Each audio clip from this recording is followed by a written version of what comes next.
university placed 205 students in 71 private, public and banking sectors. Alumni of UAS Bangalore have excelled in competitive exams. Pratibha Puraskara program was organized on 28 July 2024 at GKVK to felicitate and recognize commendable achievements by the UASB alumni who have excelled in UPSC exams. On the occasion, Dr. Krishna Yalla, founder and executive chairman Bharat Biotech International Limited Hyderabad was felicitated. Ms. Ramya R, who selected for Indian Administrative Services, Mr. Rahul Gowda R and Mr. Chidananda HB selected for Indian Forest Services were also felicitated.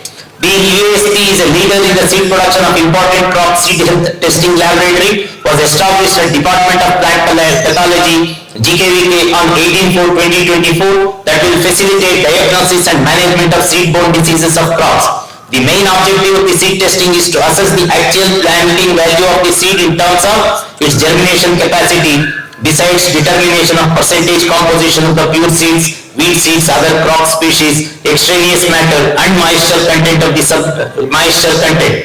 An annual revenue of rupees 1.12 crores is being generated through this laboratory. Many laurels were accomplished for the outstanding contribution of teachers and different centers of the university for the outstanding contribution. AICRP and honeybees and pollinators, UAS Bangalore was bestowed with best presenting center during annual group meeting held during 4 to 6 September 2023. AICRP on seed crops was conferred with best center award for the year 23-24 for quality seed production held during 39th annual group meeting from 2nd to 3rd May 2024. AICRP on forage crops and utilization backed certificate of appreciation on Golden Jubilee Forage Garden for better maintenance of forage garden during national group meeting of AICRP on forage crops and utilization held from 30th to 31st July 2024. AICRP on forage crops and utilization was presented with certificate of appreciation for developing the technology, organic nutrient management in fodder cowpea maize cropping system under irrigated situation during national group meeting held during 30th and 31st July 2024. University bagged the national level best Desi Award 2024 for having trained the highest number of agri input dealers under Desi program from Manage Hyderabad on 22nd February 2024. Dr. S.B. Yogananda, Professor and Head Department of Agronomy, received Indian Society of Agronomy Fellow Award at 22nd Biennial Symposium held from 22nd to 24th November 2023. Dr. K.P. Raghu Prasad, Professor and Ethics, as honored with the Ombade Samiti Harini Kumar Krushi Madhyama Mitra State Level Award by Alumni Association UAS Bangalore on 2nd March 2024. The university hosted important scientific event which draws national and international attention. The university organized an international conference on feeding the future through sustainable eco-friendly innovations in rangeland, forage and animal sciences from 2nd to 4th November 2023. The university organized second international conference on environment, forestry and sustainable agriculture from 23rd to 25th November 2023 at GKVK. In commemoration with International Year of Millets 2023, University organized International Conference and Expo on Millets, Organic and Natural Farming, Opportunities and Challenges to Ensure Food and Nutritional Security at Art of Living International Center, Bangalore from 9 to 11 December 2023. College of Agriculture, Mandya organized National Seminar on Sustainable Soil Health Management, Convergence of Traditional and Modern Approaches on 23rd and 24th January 2024. A national iron workshop on novel approaches and techniques in organic farming to enhance sustainability, nutritional security and climate change mitigation was held during 27th to 7th March at GKVK. PG Student Symposium was organized from 6th to 9th August 2024. 110 doctoral students made oral presentation and 313 master students presented research posters from 4 thematic groups. University organized Drink the Leaf campaign on 12th June 2024 in constituent colleges, research stations and KVKs. 2,325 farmers participated and visited 56 exhibition stalls, 22 quintals of quality seeds and 11.64 quintals of other inputs of UASB amounting to rupees 3,78,000 were sold. ರಾಷ್ಟ್ರ ಮತ್ತು ಅಂತಾರಾಷ್ಟ್ರೀಯ ಮಟ್ಟದಲ್ಲಿ ಮೊದಲ ಹತ್ತಿ, ಭತ್ತ, ಸೂರ್ಯಕಾಂತಿ ತಳಿಗಳು ಸೇರಿದಂತೆ ಅನೇಕ ತಳಿ ತಂತ್ರಜ್ಞಾನಗಳನ್ನು ಪೂರೈಸಿದ ಕೀರ್ತಿ ಬೆಂಗಳೂರು ಕೃಷಿ ವಿಶ್ವವಿದ್ಯಾನಿಲಯ ಇದೆ. ಪ್ರಸ್ತುತ ಸಾಲಿನಲ್ಲಿ ವಿಶ್ವವಿದ್ಯಾನಿಲಯವು ರಾಜ್ಯ, ರಾಷ್ಟ್ರೀಯ ಮತ್ತು ಅಂತಾರಾಷ್ಟ್ರೀಯ ಸರ್ಕಾರಿ, ಖಾಸಗಿ ಮತ್ತು NGO ಸಂಸ್ಥೆಗಳಿಗೆ ಒಟ್ಟು 39 ಒಡಂಬಡಿಕೆಗಳನ್ನು ಮಾಡಿಕೊಂಡಿದೆ. 23-24ನೇ ಸಾಲಿನಲ್ಲಿ ಅಂತಾರಾಷ್ಟ್ರೀಯ, ರಾಷ್ಟ್ರೀಯ ಹಾಗೂ ರಾಜ್ಯದ ವಿವಿಧ ಸಂಸ್ಥೆಗಳು ಮಂಜೂರು ಮಾಡಿದ್ದ ಒಟ್ಟು 1792,57 ಹೊಸ ಸಂಶೋಧನಾ ಯೋಜನೆಗಳು ಕಾರ್ಯರೂಪಕ್ಕೆ ಬಂದಿದ್ದವೆ. 23-24ರಲ್ಲಿ ವಿಶ್ವವಿದ್ಯಾನಿಲಯವು ಒಟ್ಟು 4 ಹೊಸ ತಳಿಗಳನ್ನು ಬಿಡುಗಡೆ ಮಾಡಿದ್ದು, ಅದರಲ್ಲಿ 3 ಸಂಕಲನ ತಳಿಗಳು ತಲಾ ಒಂದರಂತೆ ಹೆಚ್ಚಿನ ಇಳುವರಿ ನೀಡುವ ಮೆಕ್ಕೆಜೋಳ, ಹೆಚ್ಚಿನ ಎಣ್ಣೆ ಅಂಶವಿರುವ ಸೂರ್ಯಕಾಂತಿ ಮತ್ತು ಹೆಚ್ಚಿನ ಇಳುವರಿ ನೀಡುವ ಸಜ್ಜೆ, ನೇಪಿಯ ಹುಲ್ಲಿನ ಬೆಳೆ ಹಾಗೂ 1 ಅಲಸಂದೆ ಬೆಳೆ ತಳಿಯೂ ಸೇರಿದೆ. ಒಟ್ಟು 6 ತಂತ್ರಜ್ಞಾನಗಳನ್ನು ವಾಣಿಜ್ಯೀಕರಣಗೊಳಿಸಲಾಗಿದ್ದು, ಅದರಲ್ಲಿ 1 ಶಕ್ತಿಯುತ ಪ್ರೋ ಫ್ಯೂಷನ್ ಮಿಷನ್, 4 ಪಿಲಿಯ ಬೆಳೆ ಮೌಲ್ಯವರ್ಧಿತ ಉತ್ಪನ್ನಗಳು ಹಾಗೂ 1 ಉಪಕರಣದ ತಂತ್ರಜ್ಞಾನಗಳನ್ನು ಒಳಗೊಂಡಿದೆ. ಪ್ರಸ್ತುತ ಕೃಷಿ ಯಾಂತ್ರೀಕರಣಕ್ಕೆ ಹೆಚ್ಚಿನ ಬೇಡಿಕೆ ಇದ್ದು, ನೆಲಗಡಲೆ, ಸೂರ್ಯಕಾಂತಿ ಮತ್ತು ಮೆಕ್ಕೆಜೋಳವನ್ನು ಸಂಸ್ಕರಿಸಲು ಬಹುಬೆಳೆ ಸಂಸ್ಕರಣಾ ಯಂತ್ರವನ್ನು ಅಭಿವೃದ್ಧಿಪಡಿಸಿದೆ. ಈ ಯಂತ್ರವು ಪ್ರತಿ ಗಂಟೆಗೆ 50 ಕೆಜಿ ಕಾಯಿಗಳನ್ನು ನೆಲಗಡಲೆ ಕಾಯಿಗಳಿಂದ 120 ಕೆಜಿ ಬೀಜಗಳನ್ನು, 250 ಸೂರ್ಯಕಾಂತಿ ತೆನೆಗಳಿಂದ ಬೀಜಗಳನ್ನು ಹಾಗೂ 250 ಮೆಕ್ಕೆಜೋಳ ತೆನೆಗಳನ್ನು ಬೇರ್ಪಡಿಸುತ್ತದೆ. ರಾಷ್ಟ್ರೀಯ ಬೀಜ ಪ್ರಾಯೋಜನೆಯಿಂದ 23-24ನೇ ಸಾಲಿನಲ್ಲಿ ವಿವಿಧ ಬೆಳೆಗಳಲ್ಲಿ ಬೀಜೋತ್ಪಾದನೆ ಕೈಗೊಂಡು 415 ಕ್ವಿಂಟಾಲ್ಗಳಷ್ಟು ತಳಿವರ್ಧಕ ಬೀಜ ಹಾಗೂ 18,209 ಕ್ವಿಂಟಾಲ್ಗಳಷ್ಟು ಗುಣಮಟ್ಟದ ಬೀಜವನ್ನು ಉತ್ಪಾದಿಸಲಾಗುತ್ತಿದೆ. ಕೃಷಿಯಲ್ಲಿ ನವೋದ್ಯಮಗಳನ್ನು ಪ್ರೋತ್ಸಾಹಿಸುವ ನಿಟ್ಟಿನಲ್ಲಿ ಸ್ಟಾರ್ಟ್ಅಪ್ ಇನ್ಕ್ಯುಬೇಷನ್ ಕೇಂದ್ರವು 9 ಕೃಷಿ ಆಧಾರಿತ ಸ್ಟಾರ್ಟ್ಅಪ್ಗಳಿಗೆ ವಿಶ್ವವಿದ್ಯಾನಿಲಯದ ಇನ್ಕ್ಯುಬೇಷನ್ ಕೇಂದ್ರವು ನವೋದ್ಯಮವಾಗಿ ಬೆಳೆಸಲು ನೆರವು ನೀಡುತ್ತಿದೆ. Under CSR grants, University have received 30.7 lakhs from Honda Trading Corporation India Private Limited. Student fellowships from Louis Jeffries Foundation, which is first of its kind among agricultural universities, was given to 7 students across 4 campus. ಕೃಷಿ ವಿಶ್ವವಿದ್ಯಾನಿಲಯ ಬೆಂಗಳೂರಿನ ವಿಸ್ತರಣಾ ನಿರ್ದೇಶನಾಲಯ ರಾಷ್ಟ್ರಕ್ಕೆ ಹಲವು ನೂತನ ವಿಸ್ತರಣಾ ಮಾದರಿಗಳನ್ನು ಪರಿಚಯಿಸಿದ ಹೆಗ್ಗಳಿಕೆಯನ್ನು ಹೊಂದಿದ್ದು, ಪ್ರಸ್ತುತ ಸಾಲಿನಲ್ಲಿ ವಿಶ್ವವಿದ್ಯಾನಿಲಯವು ಕೃಷಿ ವಿಜ್ಞಾನ ಕೇಂದ್ರಗಳ ಮೂಲಕ ಕ್ಷೇತ್ರ ಪರೀಕ್ಷೆಗಳನ್ನು ರೈತರ ಕ್ಷೇತ್ರಗಳಲ್ಲಿ ಕೈಗೊಂಡಿದೆ ಹಾಗೂ ಮುಂಚೂಣಿ ಪ್ರಾತ್ಯಕ್ಷಿಕೆಗಳನ್ನು ಸಹ ರೈತರ ತಾಕುಗಳಲ್ಲಿ ಕೈಗೊಂಡಿದೆ. ವಿಶ್ವವಿದ್ಯಾನಿಲಯವು ಒಟ್ಟು 36 ಕೃಷಿ ಮತ್ತು ತೋಟಗಾರಿಕಾ ತಂತ್ರಜ್ಞಾನಗಳನ್ನು ರೈತರ ತಾಕುಗಳಲ್ಲಿ ಪರೀಕ್ಷಿಸಿದ ನಂತರ ಸುಧಾರಿತ ಬೇಸಾಯ ಪದ್ಧತಿಗಳಲ್ಲಿ ಸೇರ್ಪಡಿಸಲಾಗಿದೆ. ಇವುಗಳಲ್ಲಿ 24.23% ತಂತ್ರಜ್ಞಾನಗಳನ್ನು ರೈತರು ಪೂರ್ಣ ಪ್ರಮಾಣದಲ್ಲಿ ಅಳವಡಿಸಿಕೊಂಡಿದ್ದಾರೆ. ಭಾರತೀಯ ಕೃಷಿ ಅನುಸಂಧಾನ ಪರಿಷತ್ತಿನ ಅಡಿಯಲ್ಲಿ ಬರುವ ಕೌಶಲ್ಯ ಅಭಿವೃದ್ಧಿ ಕೇಂದ್ರದ ಮೂಲಕ SC/ST ಅನುದಾನದಲ್ಲಿ 24 ತರಬೇತಿ ಕಾರ್ಯಕ್ರಮಗಳನ್ನು 1840 ರೈತರು, ರೈತ ಮಹಿಳೆಯರು, ಯುವಕರು ಹಾಗೂ ವಿದ್ಯಾರ್ಥಿಗಳಿಗೆ ನೀಡಲಾಗಿದೆ. ಕೃಷಿ ಉತ್ಪನ್ನಗಳ ಮಾರುಕಟ್ಟೆ ಪ್ರೋತ್ಸಾಹಿಸುವ ಹಾಗೂ ವಿವಿ ಕಾರ್ಯ ಚಟುವಟಿಕೆಗಳನ್ನು ಸಾರ್ವಜನಿಕರಿಗೆ ಪರಿಚಯಿಸುವ ನಿಟ್ಟಿನಲ್ಲಿ ಕೃಷಿ ವಿಶ್ವವಿದ್ಯಾನಿಲಯಗಳ ಪೈಕಿ ಮೊದಲ ಬಾರಿಗೆ ಕೃಷಿ ವಿಶ್ವವಿದ್ಯಾನಿಲಯ ಬೆಂಗಳೂರು ಕೃಷಿ ಸಂತೆಯನ್ನು 22ನೇ ಜೂನ್ 24ರಿಂದ ಆರಂಭಿಸಿದ್ದು, ಈ ಕಾರ್ಯಕ್ರಮವನ್ನು ಮಾನ್ಯ ಕೃಷಿ ಮಂತ್ರಿಗಳು ಉದ್ಘಾಟಿಸಿದರು. ಈವರೆಗೂ 2 ಕೃಷಿ ಸಂತೆಯನ್ನು ಆಯೋಜಿಸಿದ್ದು 35,000ಕ್ಕೂ ಹೆಚ್ಚು ರೈತರು ಹಾಗೂ ಸಾರ್ವಜನಿಕರು ಭಾಗವಹಿಸಿ ಪ್ರತಿ ತಿಂಗಳಿನ 4ನೇ ಶನಿವಾರದಂದು ಕೃಷಿ ಸಂತೆಯನ್ನು ಇನ್ನು ಮುಂದೆ ಆಯೋಜಿಸಲಾಗುವುದು. ಕೇಂದ್ರ ಸರ್ಕಾರದ ಮಹತ್ವಾಕಾಂಕ್ಷೆಯ ಯೋಜನೆ ಒಂದು ಜಿಲ್ಲೆ ಒಂದು ಉತ್ಪನ್ನ ಯೋಜನೆ ಅಡಿಯಲ್ಲಿ 5 ಸಣ್ಣ ಸಂಸ್ಕರಣಾ ಘಟಕಗಳನ್ನು ಚಿಕ್ಕಬಳ್ಳಾಪುರ, ಹಾಸನ, ಚಾಮರಾಜನಗರ, ಮಂಡ್ಯ ಹಾಗೂ ರಾಮನಗರದಲ್ಲಿ ಆರಂಭಿಸಲಾಗಿದೆ. ಸತತವಾಗಿ 3 ವರ್ಷಗಳಿಂದ ವಿಜಯವಾಣಿ ದಿನಪತ್ರಿಕೆಯಲ್ಲಿ ಪ್ರತಿ ಸೋಮವಾರ ರೈತರ ಸಮಸ್ಯೆಗಳಿಗೆ ರೈತ ಮಿತ್ರ ಪ್ರಶ್ನೋತ್ತರ ಕಾಲಂನಲ್ಲಿ ಕೃಷಿ ತಂತ್ರಜ್ಞಾನ ಮಾಹಿತಿ ಕೇಂದ್ರವು ಉತ್ತರವನ್ನು ನೀಡುತ್ತಿದ್ದು, ಇದುವರೆಗೂ 122 ಕಾಲಂಗಳಲ್ಲಿ ಪ್ರಕಟಿಸಲಾಗಿದೆ. ಸಂಜೀವಿನಿ ಕೃಷಿ ಸಖಿ ಕಾರ್ಯಕ್ರಮದಡಿ 900 ಕೃಷಿ ಸಖಿಯರಿಗೆ 86 ತರಬೇತಿ ಕಾರ್ಯಕ್ರಮಗಳನ್ನು ಯಶಸ್ವಿಯಾಗಿ ಅಳವಡಿಸಲಾಗಿದೆ. 1464 agricultural input dealers are pursuing their diploma in 38 batches. A unique and first of its kind program, Walk with Nature GKVK on 11/2/2024 was organized to promote healthy life while exploring farming experiences to the enthusiasts. Around 150 participants each in 2 batches took part in this event. The new building and other infrastructure created at Institute of Baking Technology and Value Addition gave state-of-art facility, production units for baking and value addition, quality testing laboratory for capacity building and incubating new entrepreneurs in baking. As a result, 2 incubators already initiated new ventures. Dr. K.C. Narayan Swamy, Director of Education, Visited Agriculture and Forestry University, Bharatpur, Nepal, to work out the modalities and improve examination system by replicating UASB examination system at Nepal from 15/10/23 to 19/10/23.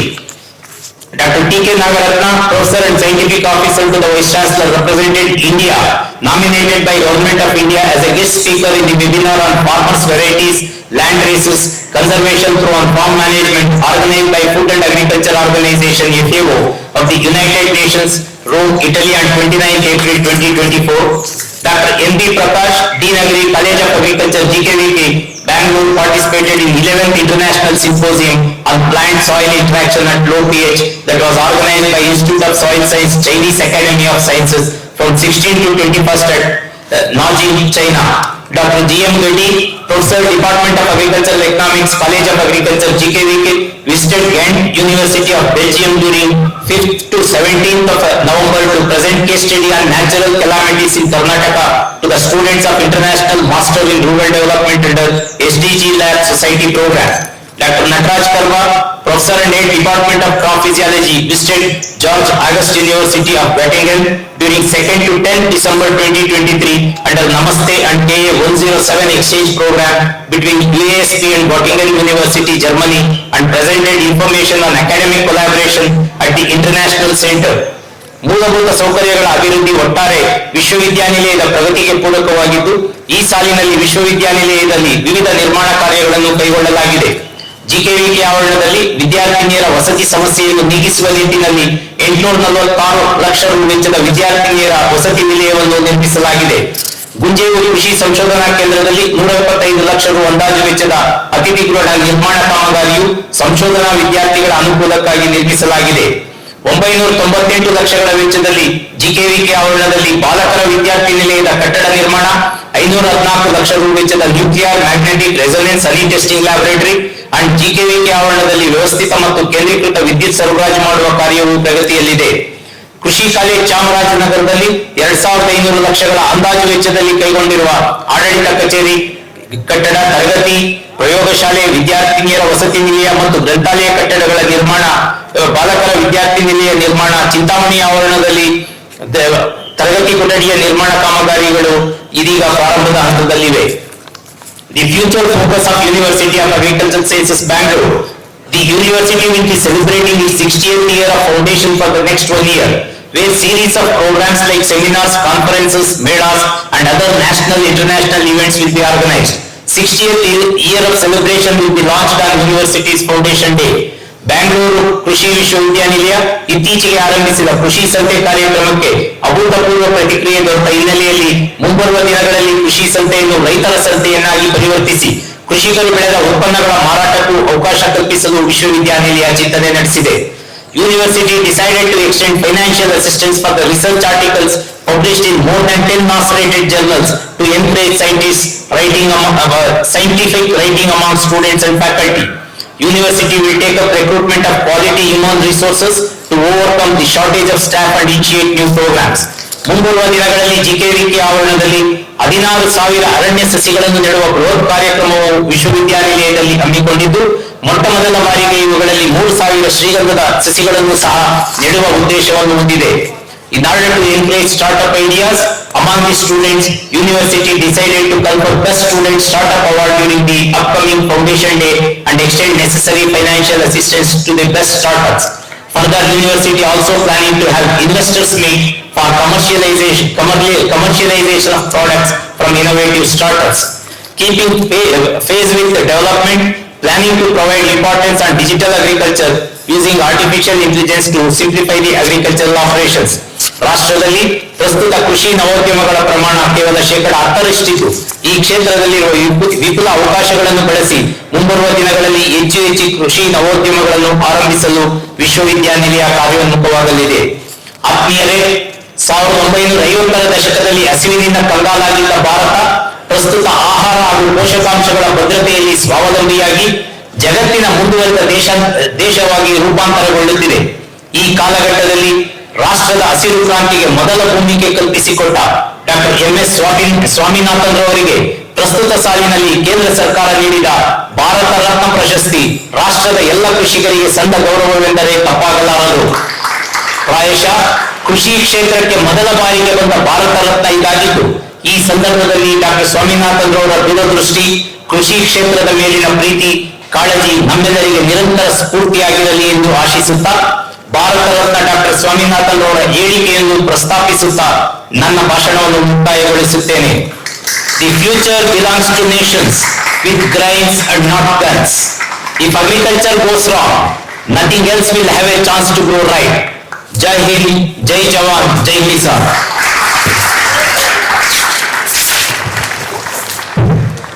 Please stand up.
DAUNC of ACC, School Second Commandant of 87 Armed Regiment, Staff Officer to HC of Anamisa, Deputy Commandant of Coordinated Corps of Training Center, and so on. Considering the outstanding contribution and exceptionally those with Harvard further awards and bronze, including silver awards in the LLB award. I think you have received several awards in the showcase. Colonel Anand Sunday, on the inspiration and great leader, and the achievements planned and program for the present and future organization of the armed forces and youth in general. In view of the competition situation, the University of Agricultural Sciences Bureau pleased to honor on the occasion of 78th Independence Day. In India, Colonel Ramanand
వివిధాంగమస్తిముఖం సురసురగణపతి సుందర క్షేమం ఋషి ఋషి గణపతి యజ్ఞ సమానం భవ గణపతి భద్ర శరీరం జయ జయ గణపతి దివ్య నమస్తే జయ జయ గణపతి దివ్య నమస్తే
గజముఖ శోభనం